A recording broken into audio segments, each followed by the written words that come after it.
Have you ever noticed that no matter how positive or negative our circumstances are, our mind seems to have a natural lean towards negativity? Have you ever wondered why? In ancient Buddhist philosophy, there's a simple yet profound explanation for this human experience.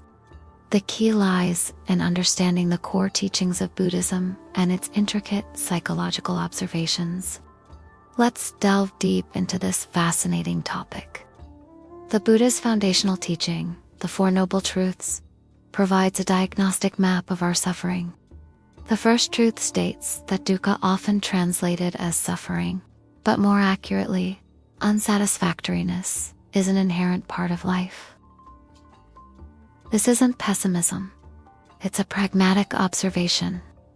Even moments of happiness are fleeting, incapable of providing lasting contentment because everything is Our mind's resistance to this constant change is a major source of its negative lean. The second truth identifies the cause of dukkha as craving or attachment. We crave pleasure, possessions, even continued existence. But these desires can never be truly satisfied. The good news? The third truth affirms that suffering can end, leading to nirvana, a state of profound peace.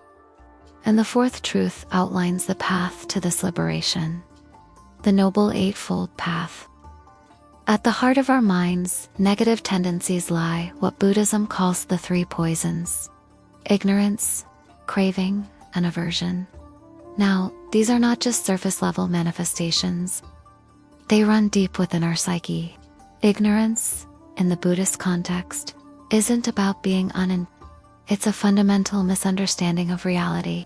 It's failing to see things as they truly are, impermanent, unsatisfactory, and without a permanent self. This delusion creates a dualistic mind. Everything we experience gets categorized as like or dislike, leading to attachment and aversion. And so our minds are constantly grasping and repulsing, seeking pleasure and avoiding pain. This gives rise to what we call negativity. This brings us to the three marks of existence: unsatisfactoriness and not self. Our failure to truly grasp these truths fuels negativity. We cling to things as if they're permanent, leading to stress when they inevitably change. And the most profound misunderstanding is a not. The concept of not. We mistakenly believe in a fixed, separate I, a self that owns and controls everything it experiences. This illusion drives us to constantly protect and gratify this imagined self, leading to anxiety and suffering when external supports shift. The mind's negative lean is largely this constant, often unconscious, struggle to maintain an illusory identity. So the question arises, how do we address this deeply ingrained negativity? The answer lies in understanding that our mind's inherent nature is luminous and pure, but it gets defiled, much like a clean cloth stained by impurity. These mental defilements, like anger, envy, or conceit, cloud our inner wisdom, but they can be removed. This removal isn't about forcefully suppressing emotions, but about cultivating wisdom and compassion to purify the mind. Practices like replacing unwholesome thoughts with wholesome ones, reflecting on the negative consequences of our actions, or even just redirecting our attention can disempower these patterns. You might find it helpful to think of your mind as a traveler on a vast ocean. Sometimes the traveler gets caught in storms, but they also experience periods of calm. When the winds are gentle, it's up to the traveler to choose. Continue enjoying the calm or recklessly speed ahead, potentially creating new storms. Similarly, our minds can choose to dwell in negativity or practice the techniques that bring clarity and peace.